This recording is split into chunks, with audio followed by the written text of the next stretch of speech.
നമസ്കാരം. മലയാളി വാർത്തയിലേക്ക് സ്വാഗതം. വടക്കൻ തെക്കൻ ഗസയിൽ ആക്രമണം വ്യാപിപ്പിച്ച ഇസ്രായേൽ. റഫയ്ക്ക് പുറമെ വടക്കൻ ഗസയിലെ ജബാലിയ ഉൾപ്പെടെ വിവിധ കേന്ദ്രങ്ങളിൽ ഇസ്രായേൽ വ്യാപക ആക്രമണം തുടരുകയാണ്. റഫയിലേക്ക് കൂടുതൽ സൈന്യത്തെ നിയോഗിക്കാനും നീക്കം ആരംഭിച്ചു. ഗസയിൽ ഇന്നലെ സ്ത്രീകൾക്കും കുട്ടികൾക്കും ഉൾപ്പെടെ 31 പേർ കൊല്ലപ്പെട്ടു എന്നതുകൂടിയുള്ള റിപ്പോർട്ടുകൾ പുറത്തുവരുന്നുണ്ട്. എന്തായാലും ഈ ഒരു ആക്രമണം തുടരുമെന്ന് നേരത്തെ തന്നെ അറിയിച്ചതാണ്.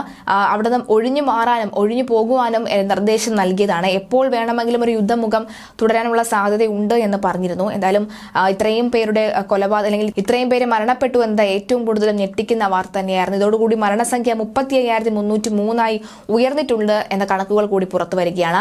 ജബലിയ, ബൈത്ത് ഹനൂദ്, ബൈത്ത് ലാഹിയ എന്നിവിടങ്ങളിൽ കനത്ത ബോംബ് ആക്രമണമാണ് നടക്കുന്നത്. ജബാലിയയിൽ കെട്ടിടാവശിഷ്ടങ്ങൾക്കിടയിൽ കുടുങ്ങിയ പലരെയും ഇനിയും രക്ഷിക്കാൻ കഴിഞ്ഞിട്ടില്ല. ബൈത്ത് ഹനൂനിൽ രൂക്ഷമായ ഷെല്ലാക്രമണം തുടരുകയാണ്. ഹമാസ് ആക്രമണത്തിൽ ഒരു സൈനികൻ കൊല്ലപ്പെടുകയും 6 പേർക്ക് പരിക്കേൽക്കുകയും ചെയ്തതായും ഇസ്രായേൽ പറയുന്നുണ്ട്. 32 ആഴ്ചകൾ പിന്നിട്ട ചെറുനിൽപ്പ് ദീർഘകാലം തുടരാൻ ഒരുക്കമാണ് എന്ന് അൽഗസാം ബ്രിഗേഡ്സ് വക്താവ് അബു ഉബൈദ അറിയിച്ചു. 10 ദിവസത്തിനുള്ളിൽ 100-ലേറെ സൈനിക വാഹനങ്ങൾ തകർത്തതായും നിരവധി സൈനികരെ വധിച്ചതായും അദ്ദേഹം അറിയിച്ചിട്ടുണ്ട്.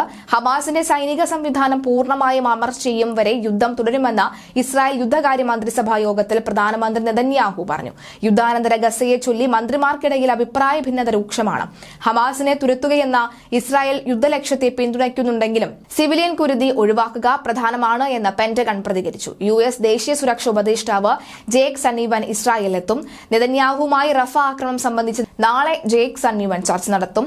തടഞ്ഞുവെച്ച ആയുധ ഷിപ്മെന്റ് വിട്ടുകൊടുത്തതോടുകൂടി ഇസ്രായേലും അമേരിക്കയും തമ്മിലുള്ള ഭിന്നത കുറഞ്ഞു. ഇസ്രായേലിന് ആയുധങ്ങൾ വിലക്കരുതെന്നാവശ്യപ്പെട്ടുകൊണ്ട് US ജനപ്രതിനിധി സഭയിൽ ബില്ല് പാസായതായും ബൈഡൻ ഭരണകൂടത്തെ പുനരാലോചനയ്ക്ക് പ്രേരിപ്പിച്ചതായാണ് റിപ്പോർട്ട്. അതേസമയം അമേരിക്ക ഒഴികെയുള്ള G7 കൂട്ടായ്മ ഉൾപ്പെടെ 13 രാജ്യങ്ങൾ റഫ ആക്രമണത്തിൽ നിന്ന് പിൻവാങ്ങാൻ ഇസ്രായേലിനോട് കത്ത് വഴി ആവശ്യപ്പെട്ടിട്ടുണ്ട്. ഗസയിലെ വംശഹത്യക്കെതിരെ അന്താരാഷ്ട്ര നീതിന്യായ കോടതി ദക്ഷിണാഫ്രിക്ക നൽകിയ പരാതിയിൽ വിചാരണയ്ക്കിടെ ആക്രമണത്തെ ന്യായീകരിച്ച് ഇസ്രായേൽ രംഗത്തെത്തിയിരുന്നു. റഫേൽ പൂർണ്ണതോതിലുള്ള ആക്രമണവുമായി മുന്നോട്ട് പോകുവാൻ അവകാശമുണ്ട് എന്ന് ഇസ്രായേൽ അഭിഭാഷകൻ വാദിച്ചു. ഹമാസിന് വേണ്ടിയാണ് കോടതിയിൽ ഹർജി നൽകിയത് എന്ന ഇസ്രായേൽ ആരോപണം അടിസ്ഥാനരഹിതമാണ് എന്ന് ദക്ഷിണാഫ്രിക്ക കോടതിക്ക് മുമ്പാകെ വ്യക്തമാക്കി. മാനുഷിക സഹായ വസ്തുക്കൾ എത്തിക്കാനായി അമേരിക്കൻ സൈന്യത്തിന്റെ നേതൃത്വത്തിൽ ഗസ തീരത്ത് നിർമ്മിച്ച താൽക്കാലിക തുറമുഖം തുറന്നു. $32 കോടി ചെലവിലാണ് തുറമുഖം നിർമ്മിച്ചത്. ഇവിടെ എത്തിച്ച ആദ്യ ലോഡ് സഹായ വസ്തുക്കളുടെ വിതരണം ആരംഭിച്ചിട്ടുണ്ട്. കര അതിർത്തികൾ തുറക്കുകയാണ് സഹായ വിതരണത്തിനുള്ള ചെലവ് കുറഞ്ഞതും കാര്യക്ഷമവുമായ മാർഗമെന്ന് UN-ഉം ഫലസ്തീൻ കൂട്ടായ്മകളും ആവശ്യപ്പെട്ടു. ഹിസ്ബുള്ളയുടെ മിസൈൽ ആക്രമണത്തിൽ വടക്കൻ അതിർത്തിയിൽ സൈനിക തമ്പടിച്ച കെട്ടിടത്തിന് തകർച്ച സംഭവിച്ചതായി ഇസ്രായേൽ മാധ്യമങ്ങൾ റിപ്പോർട്ട് ചെയ്യുകയാണ്.